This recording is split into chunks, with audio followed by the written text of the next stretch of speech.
You're welcome to this edition of the Sages and Scribes Connect and Learn.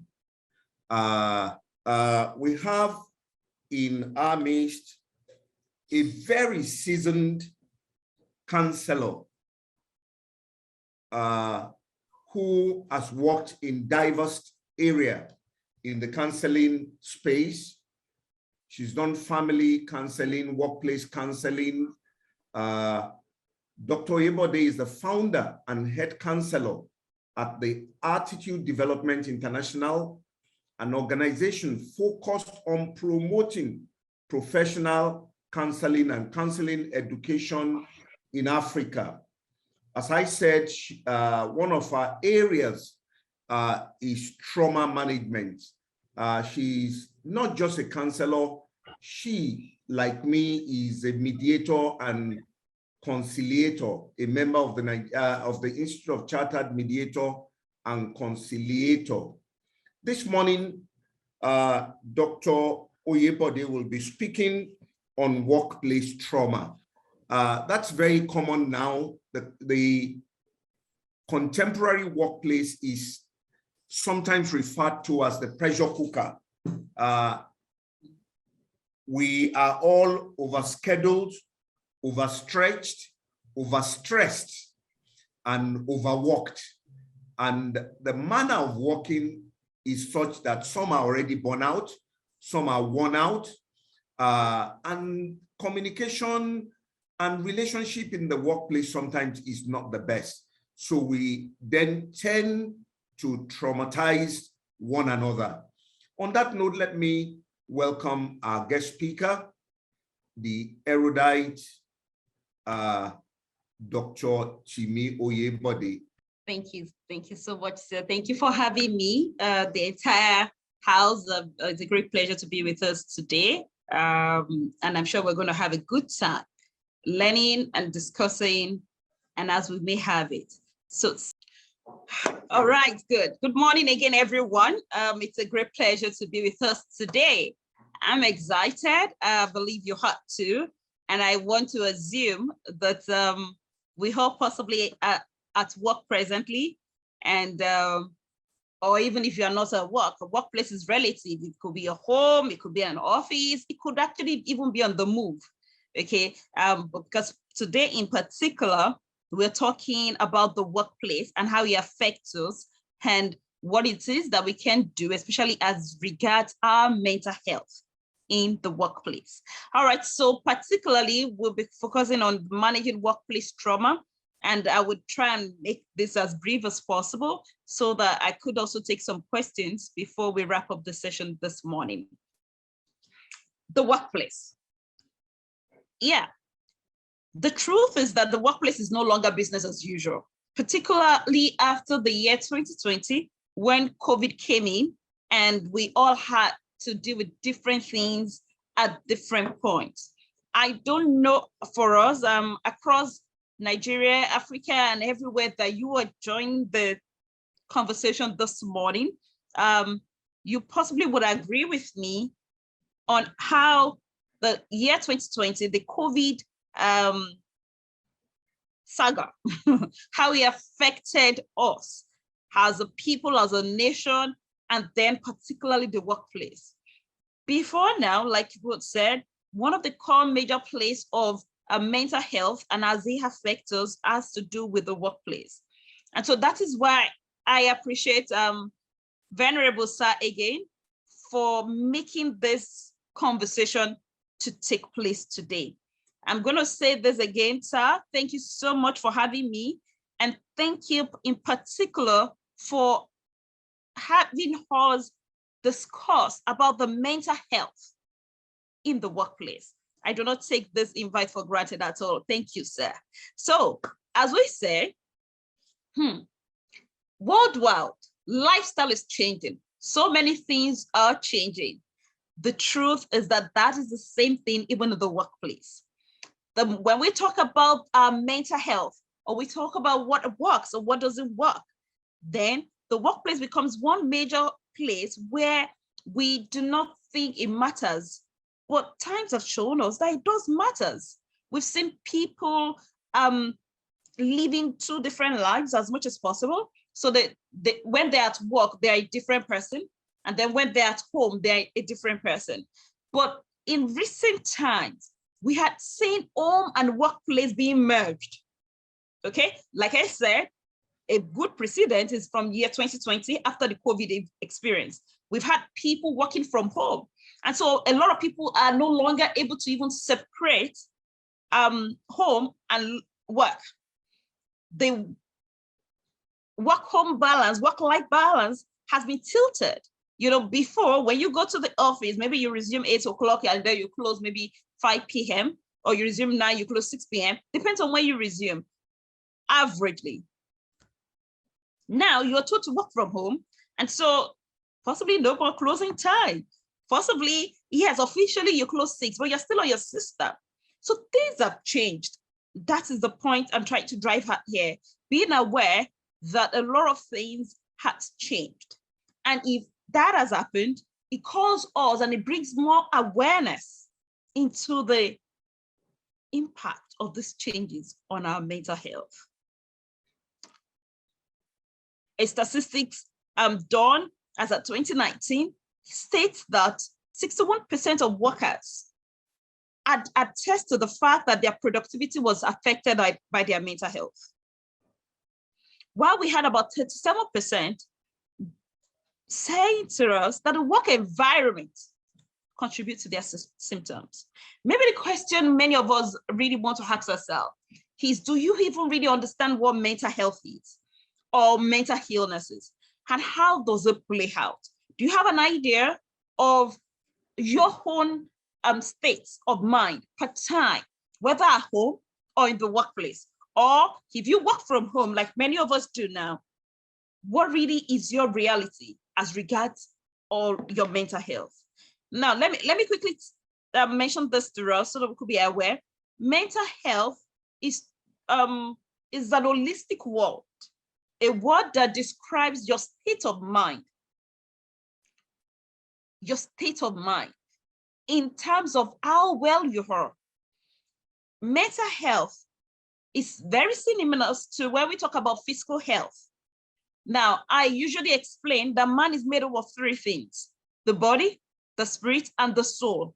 Now, these 3 things need to be well for us to have an holistic wellness.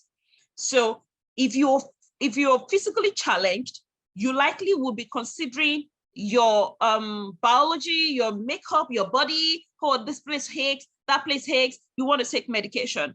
If you're spiritually challenged, you possibly want to go to the pastorate, the imams, and all the spiritual leaders that we have to help you with that. Now, when it comes to your mind, which is the place of the soul, okay, where do you seek help from? Oftentimes, many of us actually wait. We wait it out. We try to manage our soul, our mind, our mental health by ourselves. When physically, when we are down, we go to the hospitals. Spiritually, when we are down, we go to the churches, we go to the mosque, we go to all the spiritual support you could think of. When it comes to the mind, when it comes to your mental health, where do you go to? Sadly, also is the fact that we have so many myths and statistics that have informed people, especially those of us of the Black race, about mental health.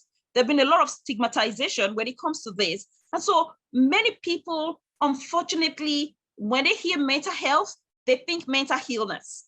Now, the same way I explained physical health, that's the same way we could be physically ill.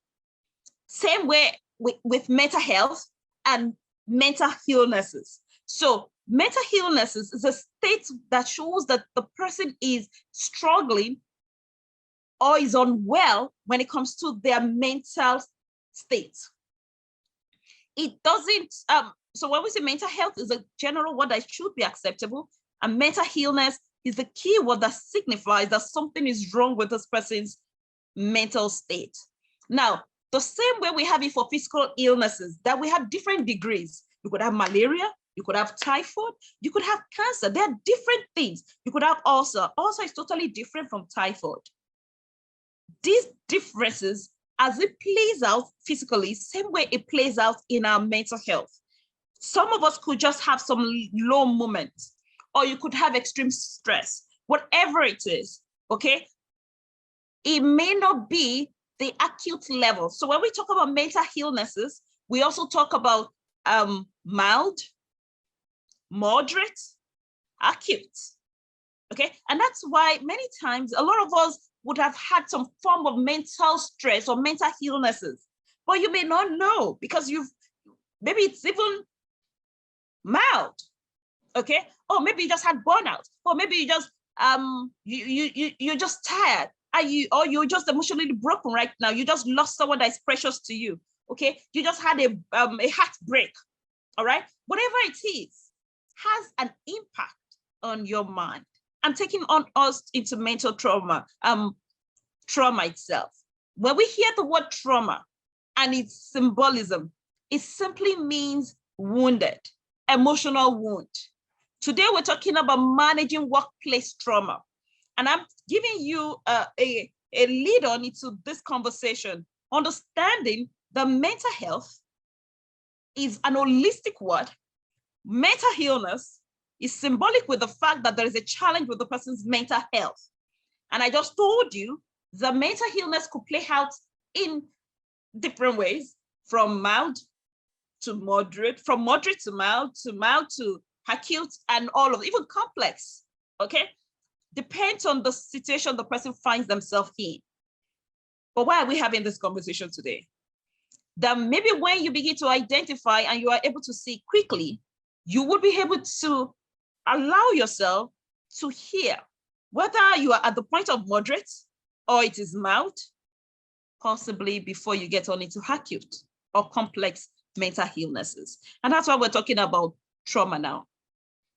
Workplace trauma. In particular, once we talk about workplace trauma, we're talking about emotional pain that is attached to the workplace. Emotional pain. Remember I said to us earlier, trauma, it means a Greek word that means wounded, all right? Emotional wounds. The same way we can have physical wounds, okay? Trauma is emotional wounds, mental wounds. Now, in the workplace, we have associated this kinds of trauma to people who work in high-risk professions before now.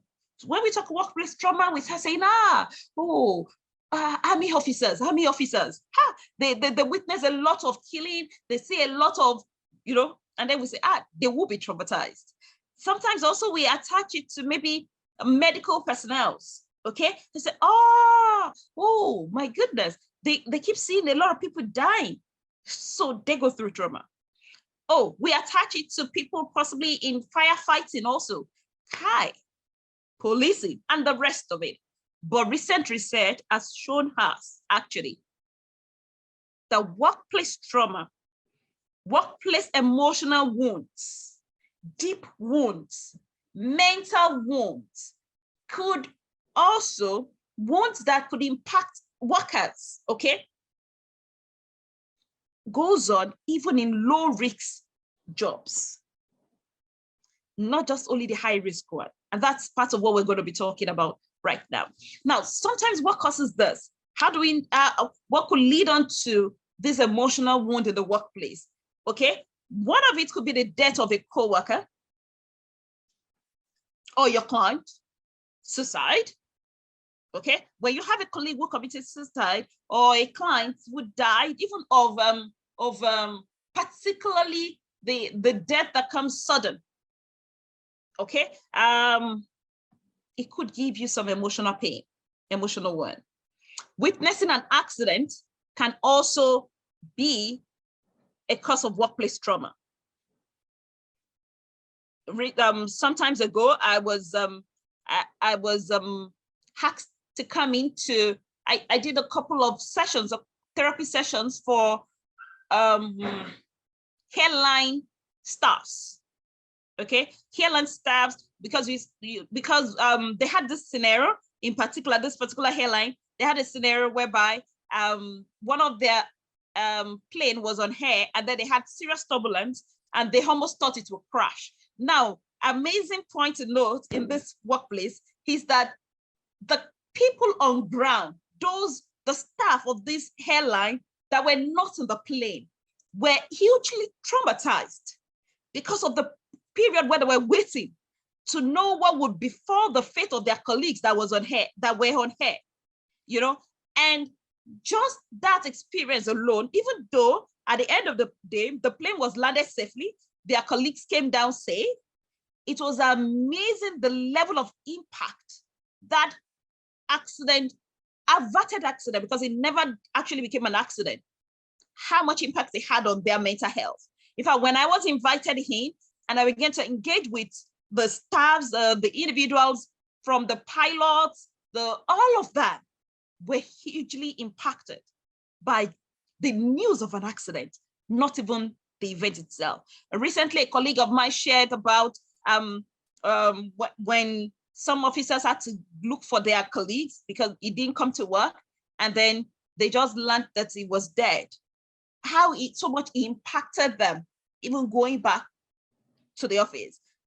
A client once came in for therapy. What was the major reason why this guy was in therapy? His colleague at work, they shared the same desk, actually committed suicide. And sadly for him, now for this living guy, is that this colleague dropped the suicide note on his own table because he knew he's likely to be the first person to come in to work. So obviously this guy closed from work and left work and went straight to the lagoon to jump into the lagoon. From work to the lagoon. There are so many things happening. He was with colleagues during that day. People saw him, but nobody was able to pick out. There are basic things that we begin to look out for when we watch one another, especially if we become conscious of the mental health in the workspace. Of course, the third one I would want to talk about, there's several crosses, like I told you earlier, so many things, but I'm picking these three so that we could discuss this later on, and then it could ring on in your mind. Once you've experienced death in your office, whether it's a boss, whether it's a random person that died, please let management look into that, because the mental health of the remaining staff is at risk. Once there's an accident, whether it happened like that airline I talked about, or it was whether it was averted like that airline I talked about, or it finally happened, there was an accident. Maybe you do a lot of work on the road, or you're high risk. We've had workers who were kidnapped. That's an example of those kind of accidents, okay? Things that were not planned for that could have happened. Now, whenever any of this happen, please don't just focus on even the direct victims, because trauma amazingly has secondary victims, okay? That's people that heard about it, with people who witnessed it, people who just got to know the person. Those immediate circle of people needs to also be attended to. And of course, the third one is if you are a victim of abuse. There's a lot of abuse going on in the workplace. If you will agree with me, a lot of abuse. Oh, from emotional abuse to even in some cases, amazingly, I've heard of physical abuse. I've heard of managers slapping their colleagues or their subordinates. I've heard of team heads getting, in fact, a man was referred into my office for therapy from his workplace. His office sent him because he had blowed and beaten up a junior officer. And so he was sent in for anger management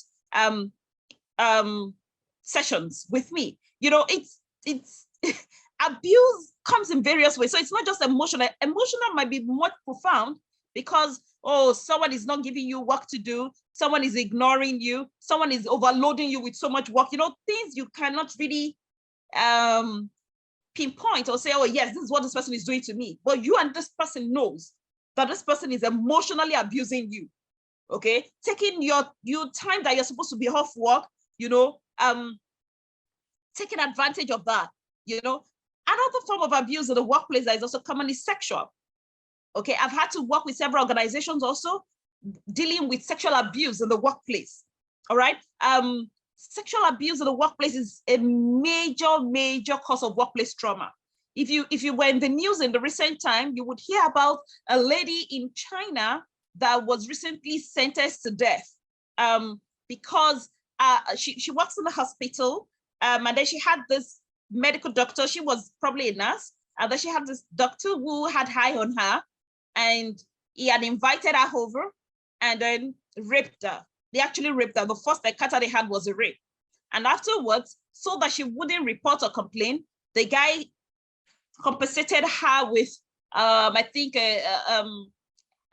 she was a contract staff, and then he was able to get her in as a full-time staff, but withholding most of her benefits, okay? And then after a while, I think she was prevailing on this guy to even get her transferred, because the guy now made it a consistent demand to ask her for sex as a will. Of course, part of the argument is, oh, maybe she wanted it, or maybe she was using sex for position or for upgrade at work, you know. All of that argument was there until this lady met a young boy who became like a boyfriend, and then she shared her experience with this boyfriend. And together, they kidnapped this doctor and demanded that he should upgrade her with all her benefits and transfer her away from the clinic where he was to another place so that she could be free from him. And the guy told them that, no, he can't do that. It's not in his power and all of that. Anyway, long story short, the guy was killed. They killed him there. It's in the news. If you weren't there, you could check that out. You would see, and the argument was she right to have taken this life of this abuser? While some other people are saying, oh, she was enjoying it. Was she not doing it? Was it not what she wanted? I need us to be mindful of sex for promotion, sex for roles in the workplace. Many times it doesn't come as what they want, but it becomes a necessity to get promoted or a necessity to even get the job in the first place. These are part of the abuse we're talking about. Of course, another major one is downsizing, okay, or relocating. Of course, one major massive event happening in Africa right now is loads of massive relocation. And what is that doing? Best of hands in the workplace are dropping. Now, I had a client recently who came in for therapy because a colleague at work, she was the one who even started talking about relocation first. And then, phew, almost everybody is gone and she's still left behind. She started struggling with depression. Now you understand what I'm saying. The fact that relocation or downsizing, such events also are now affecting the psyche of your workers or you as a worker yourself. Everybody is moving. You begin to think, is something wrong with me? Why am I not moving? Why is, why is it easier for this person, but I'm even more intelligent than this person? Why is this person about to move? Why can't I move? Things like that could have long-lasting effect on your psyche. Now, how do you know if you're struggling with workplace trauma? How do you know if you are being challenged by some of the things happening at your workplace? Number one, frequent absenteeism.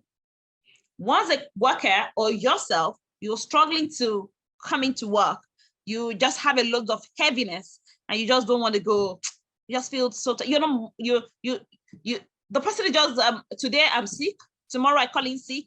It's a big sign that something is going on with a person. Poor presentations. When you ask for deliverables, the person is no longer delivering like they used to anymore. Task avoidance.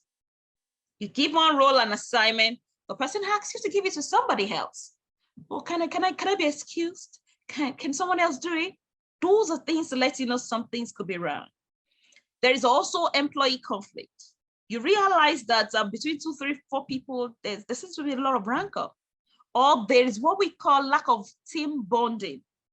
Okay, once that is playing out, those are signs to tell you there is a challenge here right now. Of course, when there's accident, when there's loss of motivation, once there is all of this happening, it begins to tell on you. Additional red flags: heightened anxiety, fear, hunger. Recently, I was explaining how anger manifests itself, because anger is a major sign of trauma. It's one of the core things that when experts sees it playing out, we begin to ask questions. We don't ask questions of the present manifestation, okay? Because it might not be about what the person is manifesting or getting angry over now. It's more about what is this in the mind that this person is responding or reacting to? What is the pain? How did it happen? When did it happen?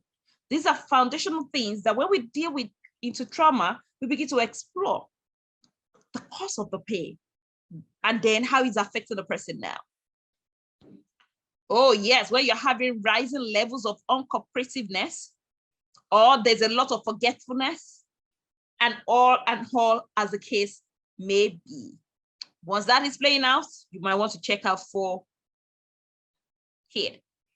Now, I need us to quickly look at this when we talk about mental health, because being aware of mental health in your workplace is key.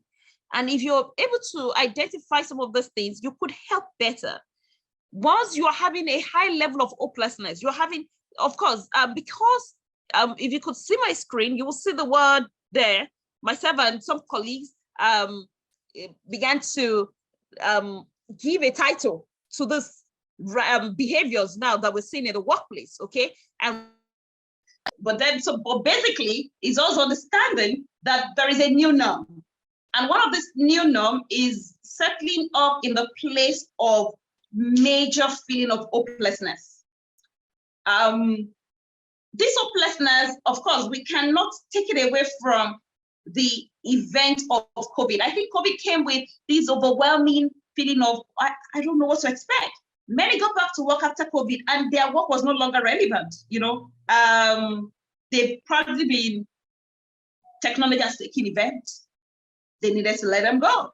You know, some employers never recovered. So many organizations, we knew of organizations that they didn't even, they saw how much their people could work from home and how much result they were even getting than bringing people over to the office. Or if they were in Lagos, for example, the traffic, all of that added and all of that, you know, began to let them know that beyond all, okay, is the fact that, we could manage people from home, let them work from home. What does that mean? Security offices might not be, the physical office space was not needed anymore. And so maybe facility manager's job might have to go. You know, maybe security who keeps, might have to go. Things like that, you know, begins to engage and let us know that the workplace has changed. So what are we saying in essence? Just a minute, please. COVID phobia, that's what we call the fear of unknown, financial insecurity, reduced socialization, anxiety, depression, and all. Okay, okay. So what are the signs to look out for in the workplace? Number one, I would emphasize is extreme stress. Extreme stress. Once you have someone who is struggling or having high level of stress, okay, that is a sign that something is going on with their mental health. Number two is fear and anxiety. Number three, burnout. Of course, the last but not the least of that is suicide and depression. Please, I need us to know something amazing here, and that is the fact that WHO declared burnout as a major workplace mental health syndrome. Burnout. Now, why would I want to emphasize on this? Because it's amazing how many times workers or people in the workplace engages with the mindset of, I'm working, you know, I'm very busy. And then, identifying or connecting with stress as a sign of working. So if I'm not stressed, if I'm not tired, they take pride in stress. They take pride in, yes, I'm actually overwhelmed right now. You know, that stress for us as therapists, as psychotherapists, we know that that is a major sign of a challenge in your mental health. WHO now confirms it. Not I, okay, by the way, you know, but that's to tell you why it's important that we begin to have this conversation. Another key thing in all of this is workplace suicide. I mentioned earlier the high rampant rates we're having of people leaving their offices and going to commit suicide. Also, being mindful is that stress is a major leading factor to suicide. Sadly, so many people are not looking into this, because being mindful of the fact that particularly men, research says that men are more likely to commit suicide from workplace stress or challenges than even women have. And so every time now, it's important for us to begin to look deeply into these issues, okay? And begin to concern ourselves with the fact that our mental health, whether male or female, becomes very important for us. All right, so have it balanced. Particularly if you find out that you were struggling, or maybe especially after a suicide. All right, okay, so I'm back to workplace recovery after suicide. I said, what do we do when we have a case of suicide in the workplace? And I think first, most important is us being aware that we should, as a office, do something that engages the person or the family. There should be a memorial. It shouldn't just look like, after work, who cares? You are gone, and like people will say, the life of the work is longer than the life of the person. And what usually happens after that is a mindset thing. Once that settles into your staff or into your people or into you as a person, there is a challenge. So it's always important, if we miss out someone or someone dies or someone leaves the workplace, let there be a memorial, let there be something that's strategically set up the person. Visit the family. If they were owing in any way, let this person be paid off. Close colleagues should be given some days off work. It is important that we look at that. I mentioned earlier, people who are close to this person should be considered. Team members' psyche should also be explored. Okay, I would always encourage that people should be allowed to go in for the therapy.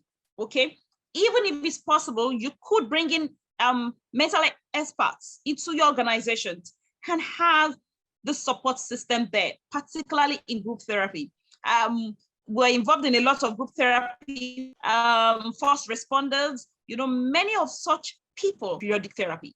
There's what we call vicarious trauma, okay, which is highly symbolic with this is how you're feeling right now, and the fact that you had witnessed or you have been a part of traumatic incidents happening to somebody. Okay, vicarious trauma means that if you work in those kind of jobs that exposes you to other people's pain, you may likely even be struggling yourself. What is this challenge about this workplace mental illness, particularly trauma? The major one is, can I be fired? Many of us do not want to talk about it because we're thinking, if I say that I have mental health challenges, would I not be fired? Many of us are in that space where you can't even go to your HR and say, can I have a mental health day off? Okay, where we could basically be able to say to them, this is the challenge I have. All right, can I have a mental day off? Okay, what if everybody finds out? So, when we talk about all of this, we begin to talk about the struggles of the average person in the workplace and their mind. Now, if the organization is going to help in any way, the first major thing I always say to every organization is build a resilient culture with tools that promote mental health. Let your people know the mental health support system is available for them. Let them come in for trainings like this. Send them for trainings like this, conversations like this. Let's where we talk about their mind, why it's important that they should be healthy, why it's not just their body, it's not just their spirit, but also their mind needs to be healthy. Because if they are, then they will be more productive at work. The second one is reduce the stigma. Remember the picture I just showed you now, where the major concern is how people perceive me. And you have people saying, no, I think that lady has mental illness. No, it doesn't work that way. I told you earlier, almost every one of us at one point or the other had levels of struggles with our mental health. It's a normal human phenomenon, okay? And that's why we need to understand that there are degrees to these illnesses. And so before yours deteriorates or gets so bad into serious health issues, seek help. The third one I've listed here is that create empathetic leaders.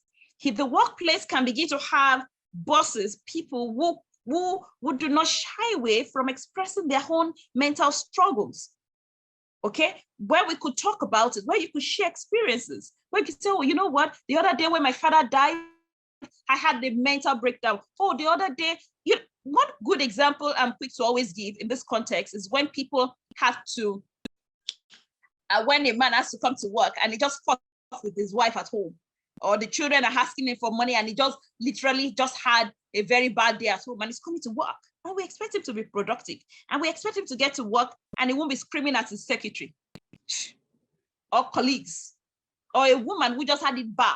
Those are things that once the head of the team or his direct boss could see, you will know something is wrong with this person. I think you might need some time off. What are the steps to take? Particularly, I emphasize take time off. Once you realize it's about you, it's your health. It's your health. Some core signs I didn't mention that, but I skipped in the slide earlier. Is things to look out for, including persistent tiredness. If you realize you're getting tired too much, you realize that you're not interested in things that used to interest you before. If you realize that you are not sleeping well anymore, okay, or you're sleeping too much. Yes, if you realize you're sleeping too much or you're not sleeping well, those are signs that could tell you something is going on with my mental health. Something I'm going through. If you realize you just want to isolate, you just want to be alone, your desire for aloneness is increasing, that could be a sign to look out for. Normal works that you do within jiffers, within seconds, is becoming challenges for you to do. Then know that you might need time off. Anger, I think I talked about that earlier also.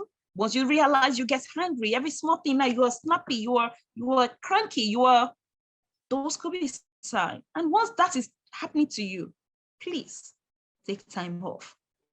It's about you. I would always say this: if you do not take care of you, who will? The priority, the responsibility to care for you rests with you first of all. And so it's important that you do the needful with that. Identify exactly what you need. What is it that you're struggling? Did you just go through emotional breakdown? What really happened to you? Ask yourself these practical questions. Identify your needs. Is it the workload? What is the challenge itself? Okay, I think my workload is getting too much. Oh, okay, no, maybe because, okay, so this is something I always also want to bring into the workplace, where I tell you to check out what could be wrong from 3 parastatals. 1, the work itself could be affecting you. If you're given a work that is not your scope, okay, you have to go and learn afresh, that could be a big burden, okay, and that could be affecting you. If you're being overutilized, your job description is simply this, but you are given much more to do, that could also be, or you are underutilized, okay, this is you, they're not giving you work up to what you should do, that also could be hit for you. That's one, the work and you. The other one is the organization and you. Okay, sometimes it might not be about the work, it might be about your bosses or your subordinates, the people you work with. I have a saying, anywhere I get to work, once I perceive the atmosphere is not conducive, then I can't thrive there. So you need to also check it out. Could it be the environment, the workplace? Is it too toxic? Is it too arrogant? What exactly is the problem as regards the workplace where you are in? That could be a big sign for you. And of course, the third one usually is you yourself, personal issues, your life, your relationships, your spouses, your children. Domestic violence has become a rampant thing, that because a lot of people are hungry. A lot of people, in fact, I would always emphasize this, whether male or female, if your partner is violent with you repeatedly and repeatedly, please, you might be dealing with someone that has a mental illness and you do not know. Okay, do not keep trivializing it. Okay, there could be underneath sign, okay, that this person is struggling with an aspect of their mental health. And that's why I would say to you, if you want to be well at all, then you need to seek support. Where do we get support from? Therapists. Doctors take care of our physical body. Pastors take care of our spiritual health. Therapists, psychotherapists, professional counselors, psychiatrists, psychologists. They are the ones that can support you. Really, oftentimes it doesn't work that way. The way we're created as human, we need synergy and we need other people, particularly when you now have experts. Psychotherapists are people who are trained in the act of helping you. These are professional counselors or a professional psychologist who is trained in what we call counseling psychology. Please get into it. I would always say this. If you have a standby medical doctor, like a family doctor, like someone where you go in for checkups once a year, you must have a standby therapist. You must have somebody once you go in periodically, maybe once a year, once in 2 years, that you do a mental assessment. Just to do the same way we do physical assessment, general body checkup. Let it do a mental checkup for you also, so that you'll be sure that you are in the right frame of mind and you are fine to go on. All right, so these are my final tips for you, and then we can quickly go on into question and answer, which is deal with your stress, deal with vicarious trauma. I told us what vicarious trauma is earlier. That is if you experience or you had somebody, maybe you are not the one that went through trauma yourself, but somebody else around you was traumatized and you were there or you heard about it. That could affect you. All right, so deal with it, please. Surround yourself with people who are positive, even in the workplace. As many times as you could have a lot of negativity, there will be one or two persons who would be on your side, who will like you, okay? If you also make yourself likable, be nice to your colleagues. Somebody will be there for you. Help someone else. Support someone on their work. You would also get it back. Avoid alcohol or substance as much as possible, particularly because we've seen a lot of people want to use alcohol to suppress an emotional pain. What happens at the end of the day is you become addicted. Once you become addicted, we start dealing with another problem that could birth more problems for you. So if you realize you're going through emotional pain, alcohol or substance is not the solution you need. Break monotony. Avoid having to do the same thing. So you go from work to from home to work, from work to home, and then weekend you go to church. So work, home, church. That's your holy housing. Some of you don't even go to the market anymore, because market now they bring it to your house. No gym, no social network, no party. Some are that busy. A lady told me recently, I said she hasn't attended any party the past 2 years. No outing, no get together. Please break monotony. If that is your pattern, you are going to be you're leading yourself onto a mental breakdown very soon. Set realistic goals for yourself. Sometimes some of the causes of this mental health challenges is the workload you have, and you're telling yourself, I will do this, I will do this, I will do that. No, you are just one person. You are human, and you need to give yourself that space. Engage in self-care. Engage in self-care. All right. I'm going to ask us quickly, as many of us that are here now, maybe you could go in the chat room and then put it there for me. What form of self-care do you do? What form of self-care do you understand? And then particularly, have you taken your leave this year? Have you taken a holiday? I want to know how many of us have had a holiday as of now. There is an hormone that helps us to be at the peak of performance or to keep us going for long. Usually, in layman's language, it's called the happiness hormone. Okay. Usually also referred to as serotonin. Serotonin is when you have it boosted in your body system, it makes you engage properly, it makes you feel good, and it brings out some level of excitement and energy. And it helps deal with emotional pain. That is why when people are struggling with depression, doctors will give antidepressants. Usually it's a way to boost the level of serotonin in their system at that time. Now, dance is one natural way to boost that hormone without you taking drugs or anything, where you master the act of dancing. Now, when I say dance, it's not so much as heavy dancing, like no. Even as little as. So if you are there with me, if you can put on your video, I'm wrapping up already. So you could join me and then move. Just move your body in a rhythm. Okay? When you learn to move, even if you're driving in your car, you are sitting at the office like I'm sitting right now, or you whatever it is you're doing, you could learn the act of dancing, motion dancing, steady dancing. It necessarily doesn't have to be heavy, but you know what it does? It keeps your body and it gives you a good vibe. Yes, okay. Thank you for joining me in the dance. I could see one or two persons. Thank you for joining me to dance. All right. Okay, so last but not the least of it all, get into therapy. I cannot overemphasize the need or the place for therapy. We're in a time and season where there is a major need for us to take care of our minds above everything. People would devote their lives to their work. Usually they become boring, they become stressed. The most well-balanced workers are those who come to work with tales of the interesting things they did over the weekend, okay? Encourage yourself, your clients, everyone, your workers, to have a life outside of work.